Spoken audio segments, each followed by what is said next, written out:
Salam damai sejahtera kepada seluruh para mempelai Kristus dimanapun kita berada.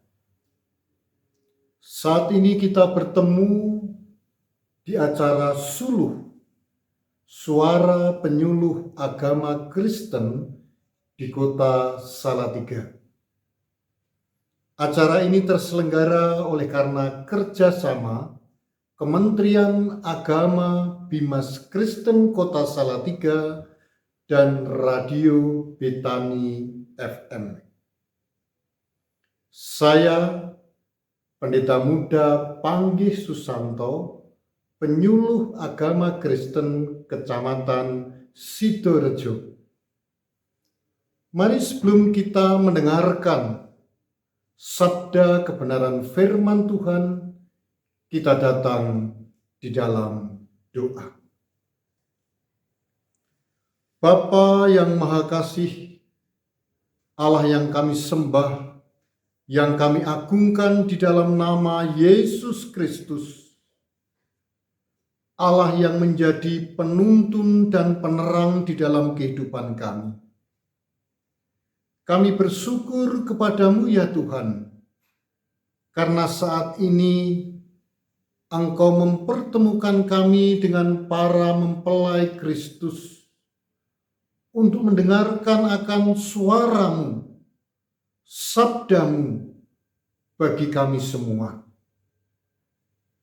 Kami meyakini bahwa setiap kebenaran firman Tuhan yang Tuhan ingin sampaikan kepada kami akan sangat bermanfaat untuk mendukung, menuntun akan kehidupan kami, supaya seturut dengan kehendak dan rencanamu. Kami berdoa di dalam nama Tuhan kami Yesus Kristus. Biarlah kuasa Roh-Mu sendiri yang akan berbicara kepada kami, sehingga kami boleh mengerti akan pesan-pesan Tuhan yang Tuhan ingin sampaikan kepada kami.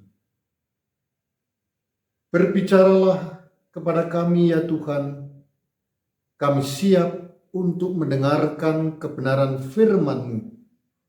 Terlebih daripada itu, kami mempercayai dan kami melakukan akan kebenaran firman-Mu. Di dalam nama Tuhan kami Yesus Kristus, Sang Sabda Kehidupan, kami ingin menyambut firman-Mu. Haleluya. Amin. Saat ini kita akan merenungkan kebenaran sabda Tuhan yang terambil di dalam kitab Injil Lukas pasal yang ke-9 ayat yang ke-28 sampai dengan ayat yang ke-36. Demikianlah sabda kebenaran firman Tuhan. Kira-kira 8 hari sesudah segala pengajaran itu, Yesus membawa Petrus, Yohanes, dan Yakobus lalu naik ke atas gunung untuk berdoa. Ketika ia sedang berdoa, rupa wajahnya berubah dan pakaiannya menjadi putih berkilau-kilauan.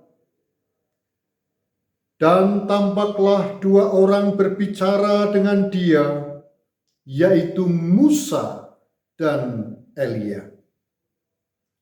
Keduanya menampakkan diri dalam kemuliaan dan berbicara tentang tujuan kepergiannya yang akan digenapinya di Yerusalem.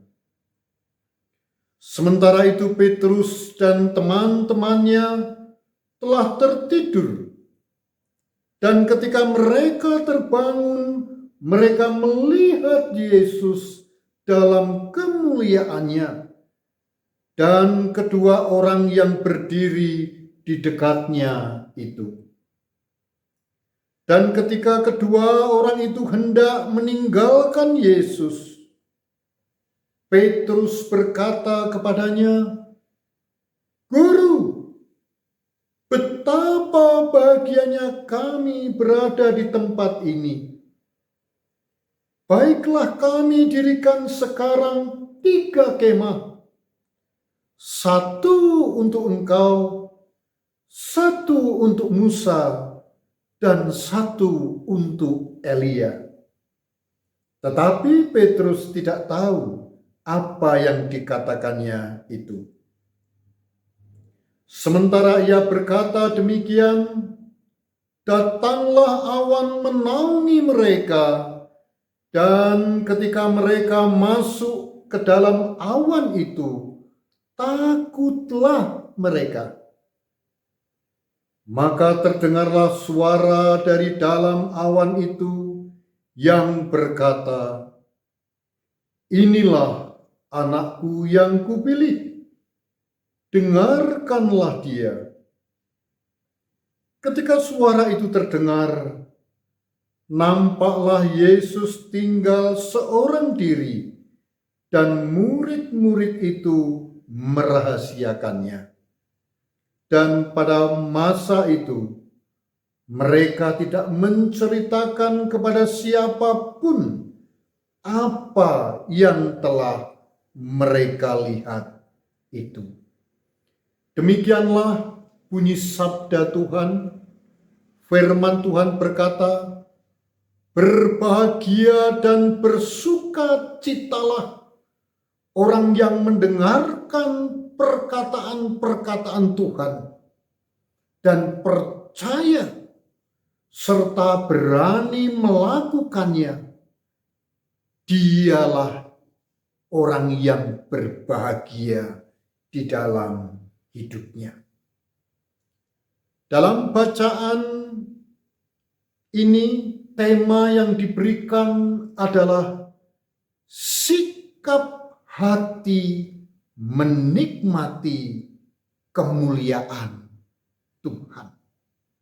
Sikap hati menikmati kemuliaan Tuhan. Para mempelai Kristus, saya percaya bahwa setiap orang pasti pernah mengalami pengalaman-pengalaman yang indah, pengalaman-pengalaman yang membahagiakan, pengalaman-pengalaman yang membuat hati kita bersukacita. Dan saya yakin itu pernah terjadi di dalam kehidupan para mempelai Kristus. Baik pengalaman itu terjadi ketika kita mengikuti wisata rohani ke negara Israel.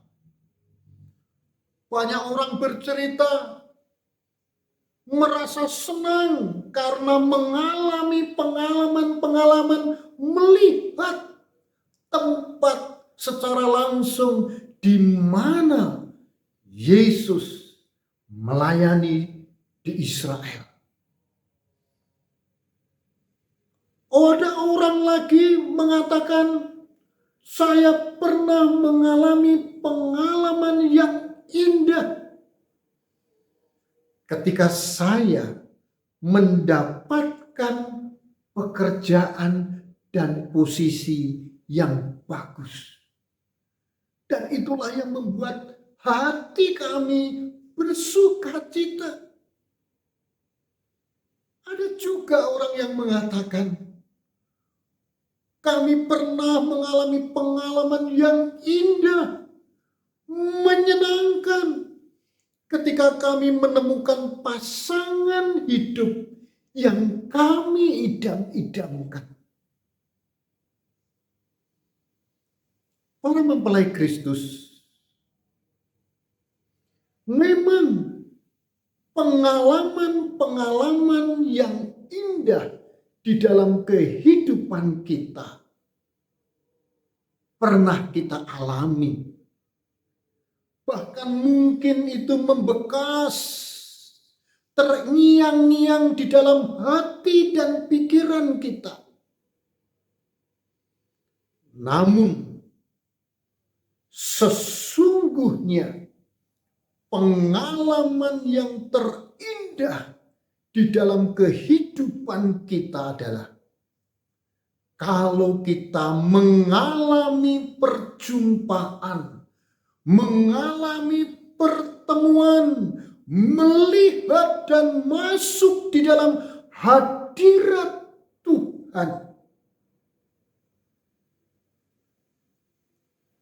Pengalaman inilah yang dialami oleh seorang yang bernama Petrus dan teman-temannya, yaitu Yakobus dan Yohanes.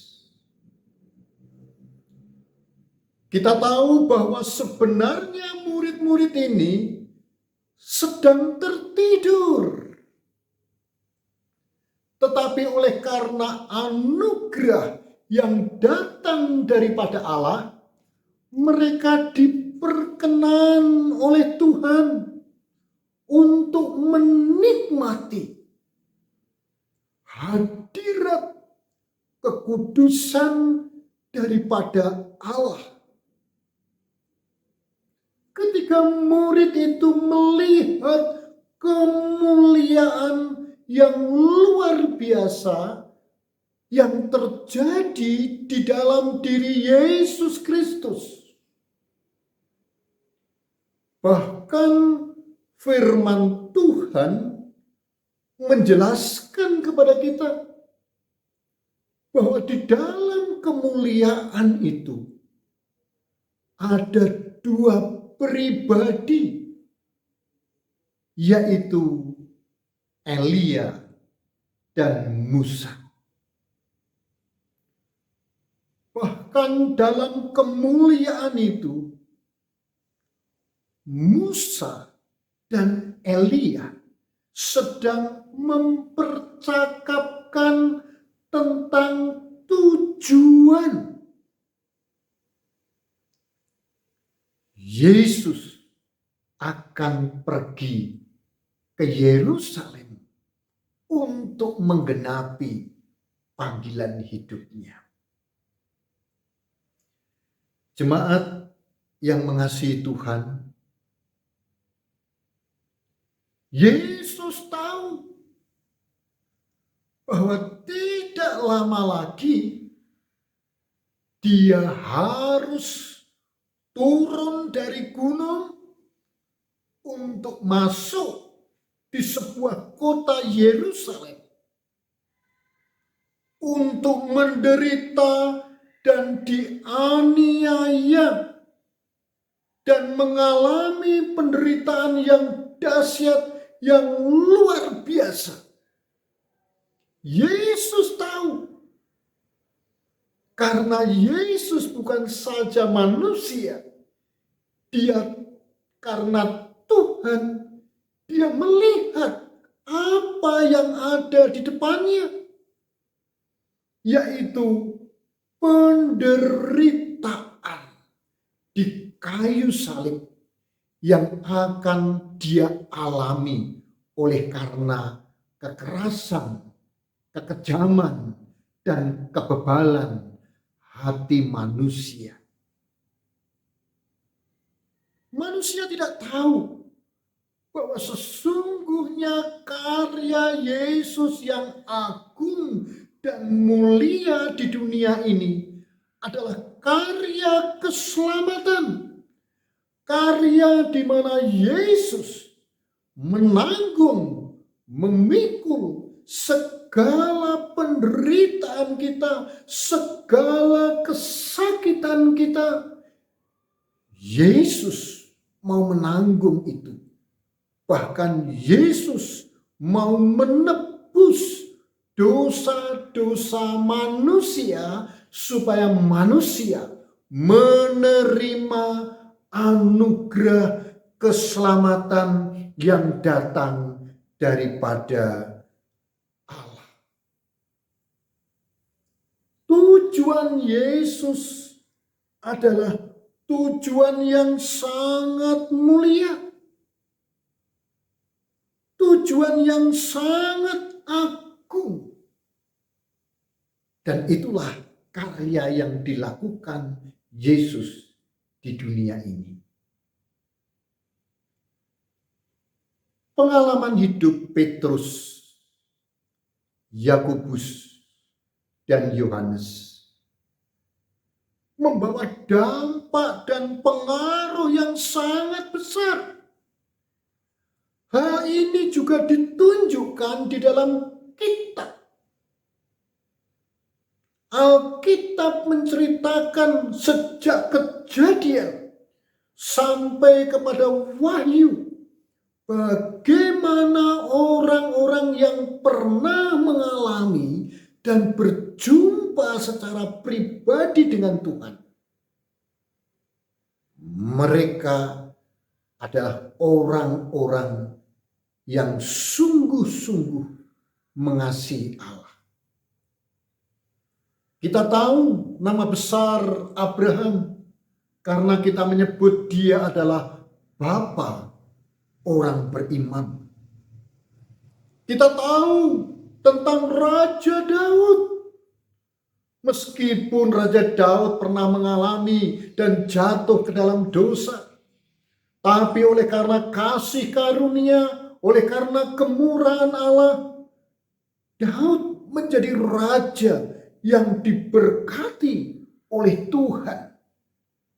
Dan Daud tahu siapa Allah itu bagi hidupnya, karena dia sudah mengalami perjumpaan dengan Allah secara pribadi. Di dalam kitab Injil kita bisa melihat siapakah Paulus. Ketika dia ada di Damsyik, dia bertemu secara pribadi dengan Yesus yang sedang dianiaya itu. Dan perjumpaan Paulus itu merubah hidupnya yang dahulu membenci menjadi mengasihi Allah, mengasihi Yesus Kristus. Kita juga bisa melihat di dalam kisah cerita tentang Sakeus sang pemungut cukai. Bagaimana ketika dia berjumpa dan Yesus ning di dalam rumahnya, tetapi juga tinggal di dalam hatinya. Perubahan hidup yang luar biasa terjadi. Saya hanya ingin mengatakan bahwa orang yang pernah mengalami perjumpaan dengan Allah yang Maha Kudus, hidupnya pasti mengalami perubahan. Dan inilah yang terjadi di dalam pribadi seorang yang bernama Petrus. Dia diizinkan Tuhan melihat kemuliaan Tuhan. Kalau kita baca di dalam ayat yang ke-32, firman Tuhan berkata, sementara itu Petrus dan teman-temannya telah tertidur, dan ketika mereka terbangun, mereka melihat Yesus dalam kemuliaannya. Ini bagi Petrus, Yohanes, Yakobus suatu anugerah. Karena sesungguhnya mereka sebenarnya sedang tertidur. Tetapi Allah mengizinkan mereka untuk mengalami, merasakan, melihat kemuliaan Yesus Kristus itu. Dan ini membawa dampak, membawa efek yang sangat besar bagi ketiga murid Yesus itu sendiri. Nanti kalau kita melihat sejarah akhir kehidupan seorang yang bernama Yohanes. Bagaimana Yohanes akhir hidupnya? Alkitab menceritakan kepalanya sampai dipenggal karena keyakinannya untuk memberitakan bahwa Yesus itu adalah Tuhan. Haleluya. Kita bisa melihat seorang pribadi yang bernama Petrus. Karena sudah dijamah hatinya mengalami, melihat kemuliaan Tuhan. Dia matinya disalib dengan kepala yang ada di bawah. Karena dia merasa, Tuhan, aku tidak layak mati disalib seperti Engkau. Sehingga dia matinya kepalanya disalib di bawah. Kita juga melihat Yakobus yang juga pernah mengalami keindahan hadirat Tuhan, kemuliaan Tuhan. Yakobus pun juga tidak tanggung-tanggung meyakini bahwa Yesus itu adalah Tuhan, sehingga dia harus mati dengan pedang. Dan sejarah kekristenan, setiap orang yang sudah mengalami, menikmati, melihat kemuliaan, kekudusan Tuhan, orang itu pasti menyerahkan hidupnya secara totalitas kepada Tuhan. Itu adalah ciri-cirinya. Hidupnya untuk Tuhan.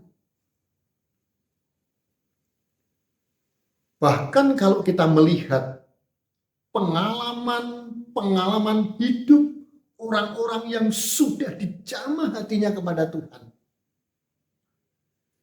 Bukan saja hidupnya, dia menyadari selama dia masih diberi kesempatan untuk hidup, dia akan terus menyaksikan, memberitakan akan kabar keselamatan di dalam Yesus Kristus.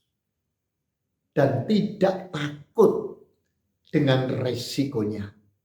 Karena dia tahu, di balik kematian itu ada kehidupan yang lebih indah. Dan itulah tujuan kehidupan yang sesungguhnya.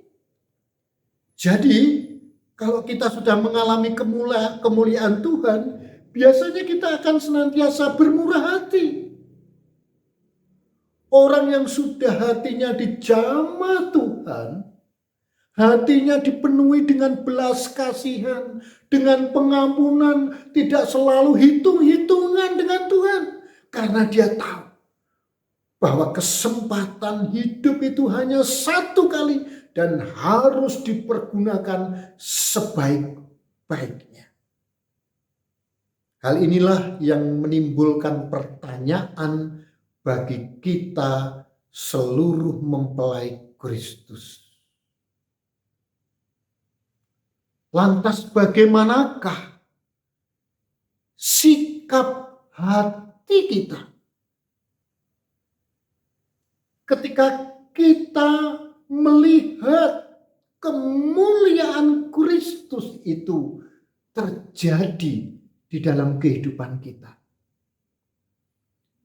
Apakah ada perubahan perubahan signifikan di dalam hidup kita?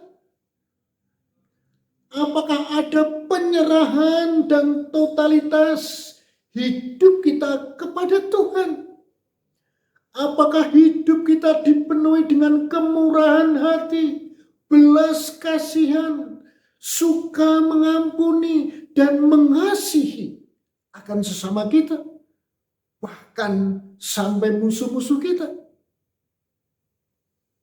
Yesus sudah memberikan teladan dalam kehidupan kita. Dia turun gunung.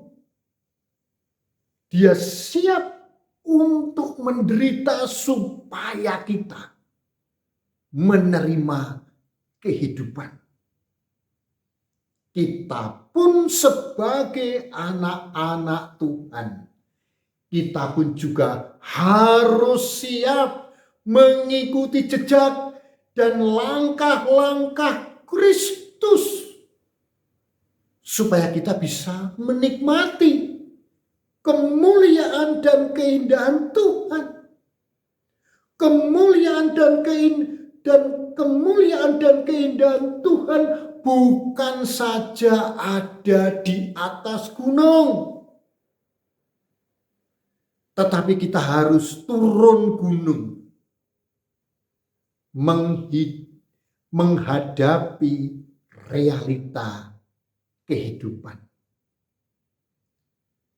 Tantangan kehidupan yang nyata, baik itu di dalam keluarga kita, di dalam gereja, di dalam masyarakat, di dalam pekerjaan, kita harus mampu dan sanggup untuk menyatakan kehadiran kemuliaan Tuhan itu di dalam tubuh kita.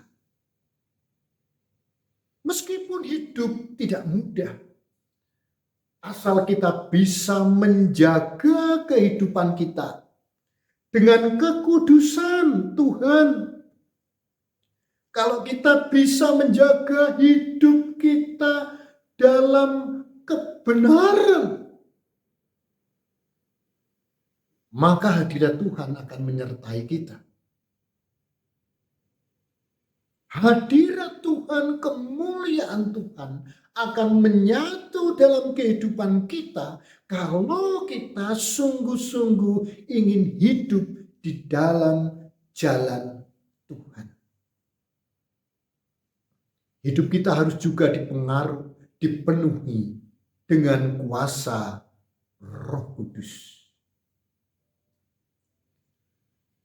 Para mempelai Kristus menikmati hadirat dan kemuliaan Tuhan. Itu bisa terjadi di dalam kehidupan kita, asal kita hidup berkenan, hidup kudus, hidup dalam kebenaran, hidup dalam kasih Kristus. Maka kehidupan nyata yang akan kita hadapi setiap hari, sesungguhnya itu adalah suatu anugerah yang perlu dan patut kita syukuri. Mari kita nyatakan kemuliaan Tuhan di tengah-tengah kehidupan kita saat ini. Karena kita tahu, kalau kita hidup di dalam Tuhan, kita diberi otoritas, kita diberi kuasa untuk menghadirkan atmosfer kerajaan Allah terjadi di tengah-tengah kehidupan kita. Kita harus percaya bahwa kehadiran Tuhan yang menyatu dengan hidup kita pasti akan merubah hidup kita dan merubah tujuan hidup kita menuju masa depan yang sudah Tuhan sediakan bagi kita. Mari para mempelai Kristus, kita senantiasa memiliki hati yang haus untuk bertemu dengan hadirat Tuhan dimanapun kita berada, kapanpun kita berada. Karena sesungguhnya keindahan yang sejati dalam hidup ini hanya kita bisa temukan kalau kita bertemu dengan Kristus Yesus. Amin. Mari kita akan berdoa. Bapa yang Maha Kasih, sungguh kami bersyukur kepadamu ya Tuhan. Kalau pada saat ini kami boleh mendengarkan akan sabda Tuhan. Kami berdoa di dalam nama Tuhan kami Yesus Kristus. Kiranya setiap para mempelai Kristus yang mendengarkan firman Tuhan, mereka boleh mengalami perjumpaan secara pribadi dengan Tuhan yang membuat hidupnya diubahkan oleh Tuhan. Hidupnya mengejar akan hadirat Tuhan. Sementara firman-Mu berhenti, biarlah kuasa Roh-Mu yang akan bekerja. Bapa yang Maha Kasih, kami juga berdoa khususnya bagi radio Betani yang ada di kota Salatiga. Kami sungguh bersyukur dengan adanya hadirnya radio ini.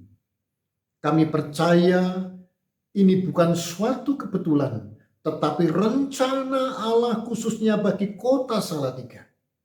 Melalui radio ini, banyak orang yang mendengar, banyak orang yang diselamatkan. Oleh karena berita sukacita yang datang daripada Tuhan. Untuk itu kami berdoa bagi seluruh staf dan karyawan yang ada di Radio Betani ini. Kiranya tangan Tuhan turun untuk memberkati. Demikian juga untuk kota kami Salatiga dan bangsa kami Indonesia. Kiranya Tuhan anugerahi salam, damai sejahtera menyertai kota kami dan bangsa kami. Damai sejahtera menyertai para pemimpin kami, baik di tingkat pusat maupun tingkat daerah. Terima kasih Tuhan. Inilah doa kami yang kami panjatkan di dalam nama Tuhan kami, Yesus Kristus. Amin. Para mempelai Kristus, demikianlah suluh pada saat ini. Kita akan berjumpa lagi dalam acara suluh yang akan datang. Tetap semangat, Tuhan senantiasa menyertai dan memberkati kita sekalian. Haleluya.